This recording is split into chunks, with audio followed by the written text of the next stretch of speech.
Good morning. It is Wednesday, April 22nd. Happy Earth Day. Today is Earth Day, which means we should be doing positive things, thinking about our Earth, thinking about the animals and the other plants and trees and things that are living on the planet with us. So hopefully you'll do something positive for nature today. I quickly want to do the objective. Your objective today is that I will demonstrate my knowledge of the industrialization of the North and new technology that came from this time period by demonstrating one of the reading strategies, note-taking strategies that you've learned. So remember, today is your choice. Yesterday you started this section, which was chapter 14, section 1. Today you're going to finish it. Yesterday you should have gone from the beginning, which was 382, the technology and industry, and you should have stopped at moving goods and people. Today you're going to start with progress with problems and finish out the chapter section with McCormick Reaper. Okay, so let's do a quick review of what you should have learned yesterday. Yesterday you learned about the 3 different phases of the industrialization in the United States. The first one was, hey, let's break it into different parts. So instead of one person spinning the cotton into thread and then taking that thread and weaving it into cloth, we had 2 different people doing the 2 different jobs, and you got really good at one, and that way it was quicker. The second phase was that they would bring these workers all together. Instead of having all the spinners in one place and then all of the weavers in another, they brought them into and made a factory so that the different people were doing their job, their precise job, got really good at it, and they were doing their job next to the next room, which would be the weaver. Okay. The third phase was that they started using mechanical machines. So a lot of this industrialization happened in the Northeast. And one of the reasons was that they had a lot of streams, and they used the rivers and streams to push water through the paddle wheel. The paddle wheel would then churn and make the mechanisms within the factory actually move. And that's what the water actually powered the machines in the factories. And that was the 3 phases. There were a lot of new changes to transportation. First of all, we already talked about the canals. The canals made a big difference because you could get goods and services from one place to another much quicker. We also started with trains. And the initial trains were just used for small tracks going in and out of the mines. And they would have mules or horses pull the train on that track. Then they moved it to, wow, this is a great idea. And they started building train tracks in the Northeast mostly and into the Midwest. In 1840, there were like 3,000 miles of track. There were 31,000 miles of track by 1860, which is huge. That's exponential growth. Most of the train tracks were, again, like I said, in the Northeast and the Midwest. Very few train tracks were in the South, in the Southeast. They didn't do it because they weren't industrialized. They didn't need that transportation the way they did up north and in the Midwest. They also came up with a new boat called clipper ship, and it was quick. It cut in half or clipped, that's how it got its name, clipped the time for sailing, let's say, from the United States to Europe to England. Instead of it taking like 21 to 28 days, which would be almost a month, it could be done in 2 weeks. The train was also really big because, remember when we learned about the Oregon Trail, and we knew it took like 6 months to make that trek from Missouri out to Oregon? Well, once they had train tracks that actually went all the way out there, instead of taking 6 months, it would take a couple weeks. So huge differences. And the idea that they could move people and services and goods that quick made a huge difference, especially for the farmers. If the farmers had their merchandise, their products came in, they got it out of the fields. If it took too long to get to where it was going, it would go bad before they got there, and that would be a waste of money. But the new transportation between the new ships, the canals, and trains made a huge difference. And the cool thing about trains is that you only need one source of power, one engine.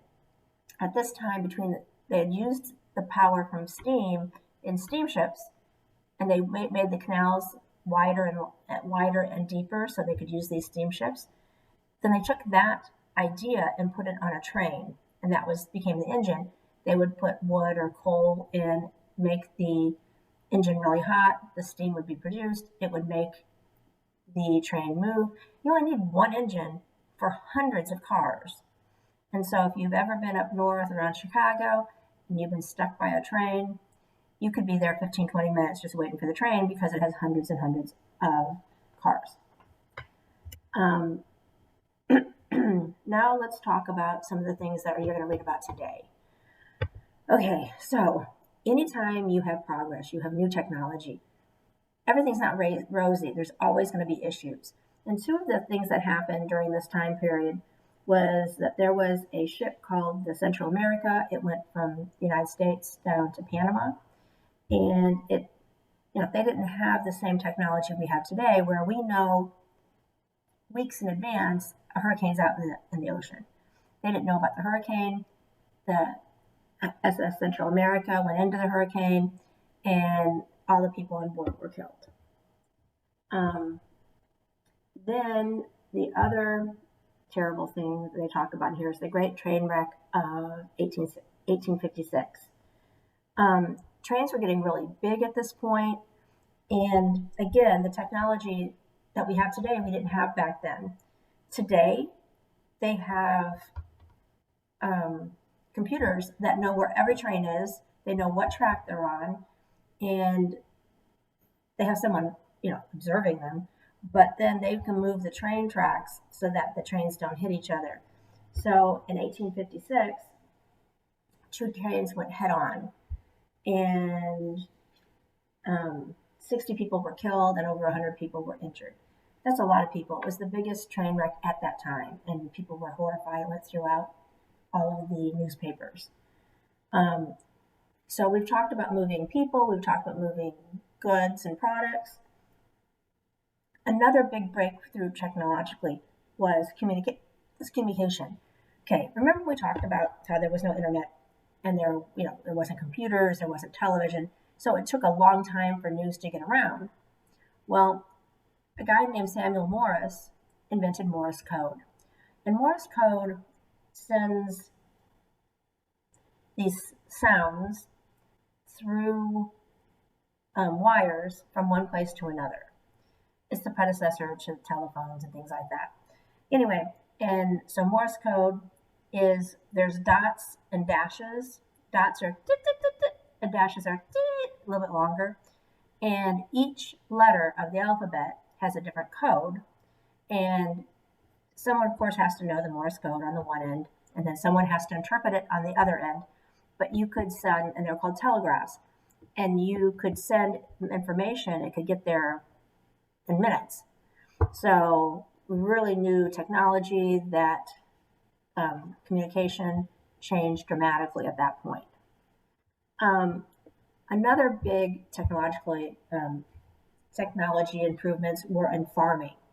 Now that doesn't sound like a big deal to us today because we're so far removed, most of us, from the food chain and where the products actually come from. We just go to Publix and pick them up. But farming was huge, especially in the Midwest, especially in the South. Agriculture was their way of making a living. And remember, there was still a lot of people at this time that had small farms that they were only making enough food for themselves and their families. They were subsistence farmers. Three big things came out of this time period. One was a guy you might know, John Deere, and he did the steel tip steel tip plow. And at some point, you might have seen them. At this time, you held on and it had like handlebars, and the product would go down and then it would go into the dirt. And up until this time period and John Deere, it was made of wood, and you either pushed it with your own power or you would have a team of horses or an oxen and that would pull it for you. But they were made of wood, and so it was really difficult to break up some of the ground with it. And a lot of people, there was all that land open in the Midwest and going west, um, but the out on the prairies, it was really hard dirt, and the regular wooden plows just didn't work.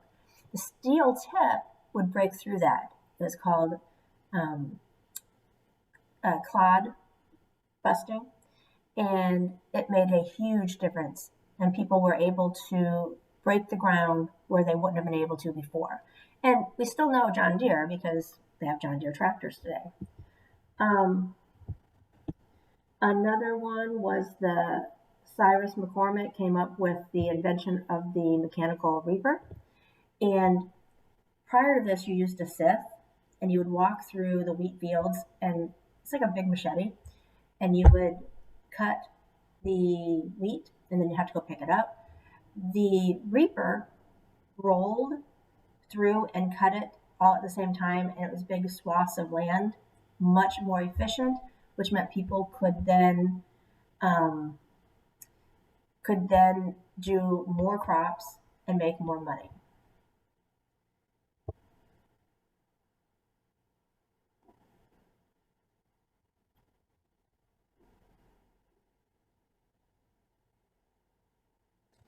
Um, the other big thing was that, remember we talked about the trains and steamships. So now that the farmers could make all these extra crops and make more money and make cash crops, they now could get them to the market before they went bad. So all these new technologies made a huge difference in the lives of the people at this time. Um, have a good day. Bye.